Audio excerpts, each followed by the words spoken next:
भगत आऊं श्री राम के बोले हनुमान। मैं भगत आऊं श्री राम के बोले हनुमान। बोले हनुमान गा संगी कहे हनुमान गा। बोले हनुमान गा संगी कहे हनुमान गा। मैं भगत आऊं श्री राम के बोले हनुमान। मैं भगत आऊं श्री राम के बोले हनुमान।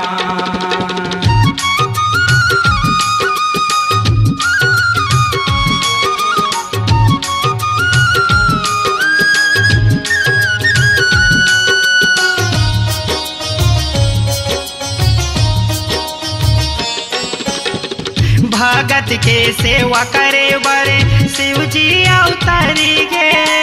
शिव जी अवतार गे गा संगी शिव जी अवतार गे। बेंदिरा चोला माँ शंकर अंजनी बेटा बनी गे। अंजनी बेटा बन गे गा संगी अंजनी बेटा बन गे।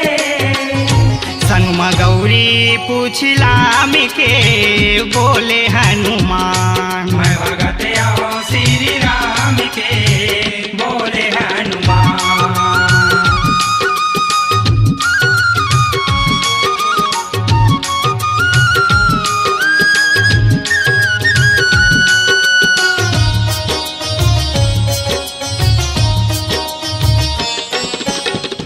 कब हो ही राम के दर्शन कब दिन आयाही। कब दिन आया गा संगी कब दिन आया। राम के बिना जिंदगी मोर बिरथा जाही। मोर बिरथा जाही गा संगी मोर बिरथा जाही। करहूँ दरस श्री राम के बोले हनुमान। मैं भगत आऊं श्री राम के बोले हनुमान।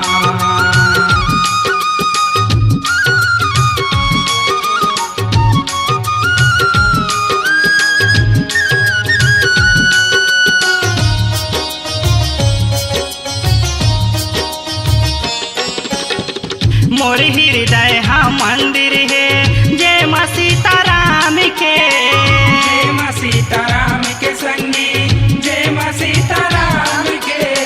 मोर मन हा माला जपते हरि घड़ी राम के।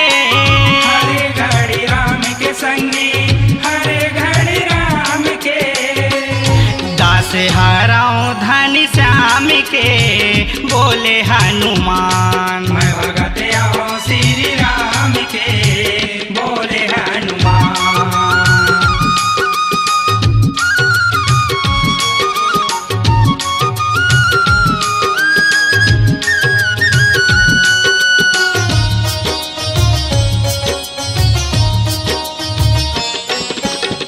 राम नाम के भक्ति माँ निसहावे भारी।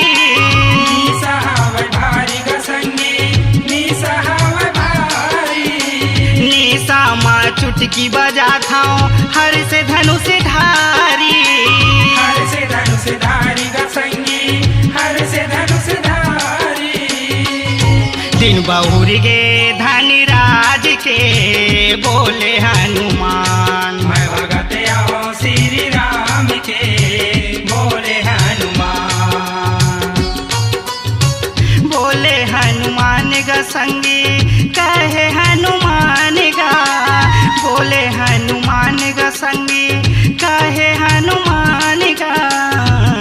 मैं भगत आऊं श्री राम के बोले हनुमान। मैं भगत आऊं श्री राम के बोले हनुमान।